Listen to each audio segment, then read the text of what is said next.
Okay, let's unpack this. Have you ever felt like there's this unseen force, maybe something subtly nudging things in your life, maybe steering opportunities your way, or sometimes maybe throwing up roadblocks? Yeah, that feeling that something else is at play. Exactly. Well, our source material for this deep dive, it just plunges right into that idea. It presents something called the law of attraction. Right. And not just as some passing trend, but as a fundamental principle. The source describes it as being as constant, as reliable as gravity itself. That's a strong claim. And the specific source we're digging into today is a guide by Jack Canfield. You probably know him from Chicken Soup for the Soul. Oh, yeah. Huge series. Right. So in this guide, he lays out his particular take on this principle. And he gives a kind of roadmap for how he believes you can consciously, work with it to shape your life. Okay. And our mission here, it's pretty clear. We're going to walk through this guide. We want to understand exactly what the law of attraction is, according to its pages anyway, explore the mechanics it says are behind it, and then look at the steps and tools it suggests you can use to actually harness it. Now, gotta say, the source itself knows this might sound a bit ooh to some people. It acknowledges that, yeah. And that's fine. Yeah, and that's okay. Absolutely. Our job here isn't really to judge it or, validate it from the outside. We're just here to guide you through the material that you've given us. Right. We're just unpacking these specific ideas, pulling out the important bits, and explaining what this guide claims about attracting what you want. Think of us exploring a specific map drawn by this author. Perfect framing. Okay, so diving right in. What's the absolute core idea? The heart of the law of attraction, as this guide puts it. At its core, it's actually remarkably simple, almost deceptively so. It basically says, you attract into your life whatever you focus on most intensely. Whatever you focus. Yeah. The guide argues that whatever gets your energy, your attention, your thoughts, your feelings, that is what the universe, it says, will deliver back to you. It's all framed as energy and vibration. Okay, hang on. So if I'm constantly focused on negativity, problems, what's going wrong, the universe just sends me more of that. That's the idea presented. And if I switch that focus to positivity, gratitude, opportunities, I get more of that instead. That's the mechanism the source calls like attracts like. It explains that when you vibrate with emotions like, say, excitement or joy or real gratitude, you're putting out a high positive frequency. Okay. And this energy supposedly draws in people, resources, situations that are, on a similar energetic wavelength. Does the source give any everyday examples of this, something we might recognize? Oh, yeah. It points to things you probably noticed. It suggests looking at someone who maybe seems to complain all the time. We all know one. Maybe are one sometimes. Right. So what kind of people do they seem to attract? Often the guide says it's other people with negative attitudes, right? People who kind of feed off or amplify that complaining energy. And conversely, think about those genuinely happy, enthusiastic people. They often seem to draw positive, motivated go-getters into their circle. The source uses this common observation as evidence.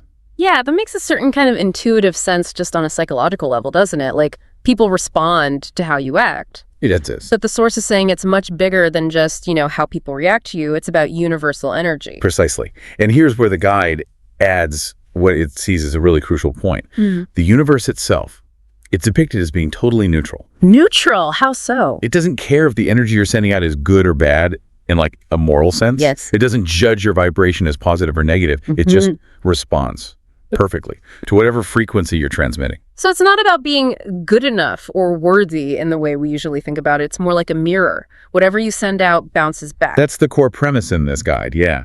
It implies that if you're not happy with what's showing up in your life, the key isn't to, beg the universe or try to force circumstances first. Right. It's to change your own internal energetic vibration. By shifting your inner state, your thoughts, feelings, focus now. You supposedly change the signal you send out. And therefore you change the response you get back. Exactly. And that shift, according to the source, it needs a lot of self-awareness. Right? Absolutely crucial. Yeah, the guide really hammers this point home, becoming deeply, intimately aware of your energy, your dominant thought patterns, your underlying feelings. Why is that so important? Because if you're not conscious of the vibration you're currently putting out, you can't consciously change it. Ah, okay. And you'll just keep attracting the same kinds of experiences stuck in a loop. Yeah. So this awareness, it's presented as the absolute starting point for everything else. Okay, got it. So core principle. Attract what you focus on. Driven by energy vibration, universe reflects neutrally. And awareness is key. Now, the source says this big principle breaks down into 7 interconnected mini laws. It does. It uses these to kind of illustrate different facets of how the main law of attraction supposedly works in practice. We can touch on them briefly. Yeah, let's do that. What's the first one? First is the law of manifestation. This is probably the one people think of most often. It's the direct idea that what you consistently hold in your thoughts and feelings, well, that ultimately creates your reality. The inner world shapes the outer world. That's the link it makes. Yeah. And it mentions using affirmations here. Right, as a tool to deliberately steer those thoughts and feelings. Exactly. Affirmations are presented as a way to keep your mental focus locked onto what you want to manifest, not what you don't. Then there's the law of magnetism. Magnetism.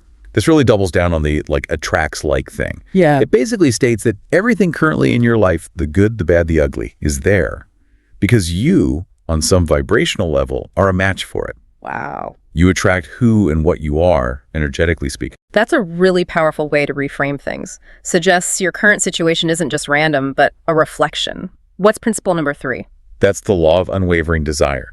This one kind of challenges you. It asks, how badly do you really want what you say you want? Uh-oh. The source argues that faint, wishy-washy, or wavering desires, they send weak signals. They don't have the power to manifest. You need a strong, clear, persistent desire to create that necessary energetic pull. So lukewarm interest gets lukewarm results, basically. With the implication, yeah. Number 4 is the law of delicate balance. The guide suggests the universe operates in this perfect balance. Yeah, okay. And by striving for balance in our own lives, especially through cultivating appreciation and gratitude, we align ourselves better with this universal principle, finding that equilibrium. Gratitude keeps popping up. It seems central. How does the 5th law, harmony, connect? The law of harmony. This is about getting in tune with the flow of the universe, like the natural rhythm of life. When you're aligned with this flow, the source suggests things tend to unfold more easily with less struggle. Like swimming downstream instead of fighting the current. Exactly. And it also mentions striving for harmony in your relationships with others as part of finding that overall natural flow. Living in harmony sounds nice and peaceful. What's the 6th law the source presents? Number 6 is the law of right action. Now, this connects your inner state directly to your outer behavior. It states that your actions and your words, they have a real impact out there. Mm-hmm. And they directly influence the quality of your experiences back. The guide actually links this explicitly to the golden rule. Treat others how you want to be treated. Yeah. How you treat others comes back to you, shaping the interactions and opportunities you receive. So it's not just about thoughts and feelings in isolation. Right. It includes putting that positive energy out there through how you act. Okay, and the final one, law number 7. The 7th is the law of universal influence. This one's pretty expansive.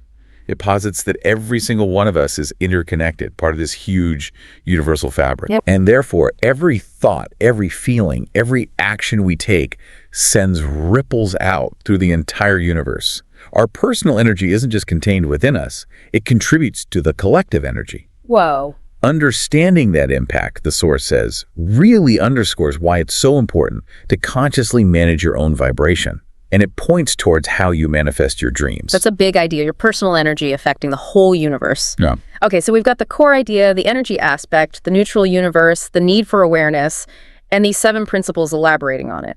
But how does the source say you actually do this? How do you apply it? It boils it down to 3 steps, right? It does, yeah, making it sound pretty actionable. Yeah. Step 1 is ask the universe for what you want. Okay, how does the asking work? Is it like writing a letter, praying, making a cosmic wish list? Well, according to this guide, asking isn't just about speaking words. It's done through intentional focus. Yeah, the thoughts you deliberately choose to think, the topics you read about, talk about, the things you give your energy and attention to consistently.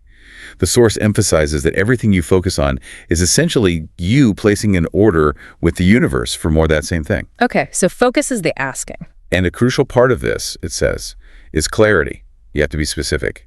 Ambiguous desires. They attract ambiguous results. That makes sense. If you don't know where you're going, you probably won't get there. Anything else for step 1? Yes, a really powerful piece. Visualize and really focus on what it would feel like to already have your goal achieved. Feel the feeling. Exactly. What emotions would you have? What would you be doing differently? Who would be celebrating with you? This feeling aspect is presented as absolutely key to clarifying the request and sending out the right vibration. Okay, step 1, get crystal clear, focus intensely, and feel the feelings of having it. Got it. What's step 2? Step 2 is believe you'll get what you want. And the source flags this one as often being the biggest stumbling block for people. Because a doubt creeps in. Precisely. Doubt, skepticism, that inner voice saying, yeah, right. The source claims they send a mixed, garbled signal to the universe. Creates static. Exactly. So this step is largely about tackling and releasing what the guide calls limiting beliefs. The subconscious stuff. The I'm not good enough, I don't deserve it, that's impossible for me kind of thoughts. Yes, exactly those. The source really pushes for mindset work here, consciously challenging those old stories, replacing them with affirmations, and genuinely cultivating a belief in your own worthiness and capability to achieve your goals. You have to really believe it's possible for you. Okay, so ask, then believe. What's the third and final step? Step 3, receive what you want. Now, this involves becoming what the source calls a vibrational match for your desire. A vibrational match. How do you do that? The most direct way, it suggests, is by actively, consciously cultivating positive, soul-enriching emotions. Things like love, joy, deep appreciation, gratitude, feeling these as much as possible in your daily life. So feeling good now helps you line up with receiving good things later. That's the mechanism it describes. It ties right back to step 1's feeling the feeling. You're not just imagining the feelings of having your desire achieved. You're practicing feeling similar high vibration emotions right now in the present. To tune your energy. To align your current energy with the future reality you want to attract. It sounds like a whole system for aligning your inner world thoughts, feelings, beliefs with what you want outside. Yeah. But is it all just internal? Is it passive? Does the source say anything about taking action? Yes. Crucially, yes. This is really important. While it heavily emphasizes the power of the inner work, the guide is very clear that consistent action is absolutely necessary. Okay, good. It's not about just sitting on the couch and visualizing. The source stresses that your intentions set the energetic stage, yes, but action is required to actually build the bridge to your results. Right. It's the combo, aligned intention plus inspired action that leads to manifestation, according to this guide. That's a vital clarification. So it's an active process, inner state and outer effort. Right. And the source applies these steps to specific goals too, right? Like money or relationships. It does, yeah. For money and financial success, the advice includes consciously thinking about money in positive ways, maybe reading about prosperity, visualizing specific amounts or account balances, sometimes even with deadlines attached. And again, really practicing gratitude for the abundance you already have, even if it's small, shifting that energy from lack to abundance. Okay. And what about for love and relationships? There, the guide suggests focusing on being the love you want to attract. Be the change, or the love in this case. Kind of, yeah. It means being loving and generous to yourself too, not just others. Appreciating the love and relationships already in your life. Actively looking for ways to express love. The idea is, by radiating that love energy, you become a magnet for more loving experiences in people. Embody what you seek. Makes sense. And well-being, mental and physical health. This ties right back to cultivating that positive emotional state. By consistently focusing on high vibration emotions, gratitude, joy, connection, the source says you naturally foster a healthier mindset. And that helps how? Well, this positive mindset is presented as a powerful catalyst. It supposedly leads to making better choices for your physical health, inspires more self-care, that kind of thing. It connects the emotional state directly to physical outcomes and the actions you take. Okay. And didn't the source include a personal story from Jack Canfield himself? The $100K story? Yes, it uses that as a kind of case study within the guide. That was pretty compelling. He talks about being a teacher, earning only about $8,000 a year back then. Wow, okay. And his mentor apparently challenged him to set a really huge, seemingly outrageous goal using these principles. So Canfield decided to aim for earning $100,000 in a single year. From $8,000 to $100,000, that's a massive jump. Huge. And according to his story in the guide, he really went for it. He took a visual reminder, he actually made a fake $100,000 bill and taped it to the ceiling above his bed. Seriously, okay. Yeah. So every morning, he'd wake up, see that visual anchor, spend time visualizing having the money, feeling what it would feel like, and then, crucially, He deliberately structured his daily actions and work efforts around hitting that specific financial target. So vision and action. Exactly. And the story goes that at the end of that year, his total income came in at $97,000. Wow. 97,000, that's incredibly close. It is. And the guide presents it as a powerful example of clarity, visualization, belief, and action all working together, just as it describes. Okay, so beyond the steps and the examples, what specific tools does the guide recommend to actually help you practice this stuff? Well, it highlights meditation as a really key practice for cultivating that clear, positive mind and the heightened awareness that it says you need to engage with the law of attraction effectively. How does the source suggest you meditate? Is it complicated? No, actually, it gives a very simple process. Find a quiet spot, close your eyes, focus on just slowing down and deepening your breath. It suggests maybe repeating an uplifting word or phrase silently to yourself. Like a mantra? Sort of, yeah. Allowing yourself to settle into a quiet state, and then maybe visualizing yourself surrounded by a sphere of protective, positive light. And it's realistic about busy minds, right? Yeah. It doesn't expect perfection. Exactly. The guide is very clear. Your mind is going to wander. That's just what minds do. It's normal. It's not failure. Okay. The point isn't to force your mind empty, which it calls impossible anyway, but to practice awareness.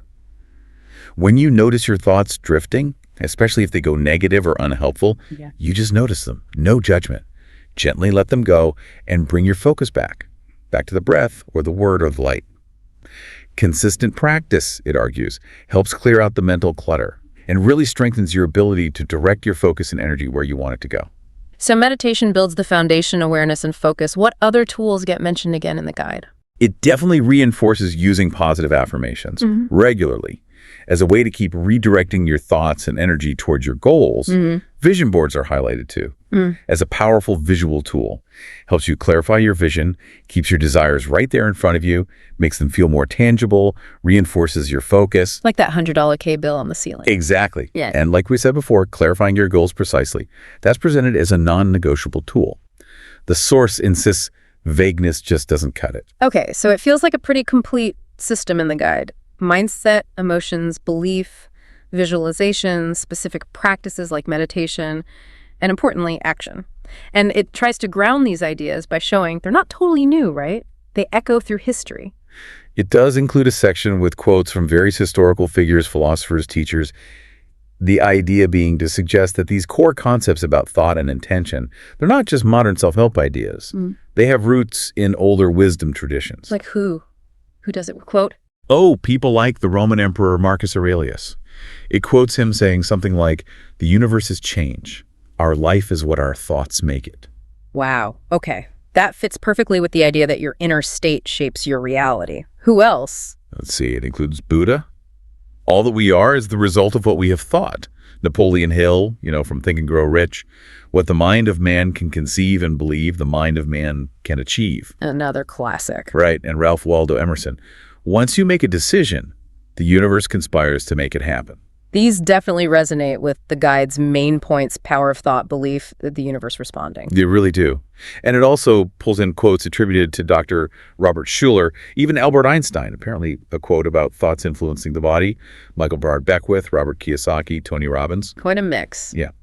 By including all these, the source is trying to position its law of attraction principles within this long, varied tradition of thought that emphasizes that potent link between our inner world and what happens outside. Framing it as timeless wisdom, just maybe repackaged or distilled.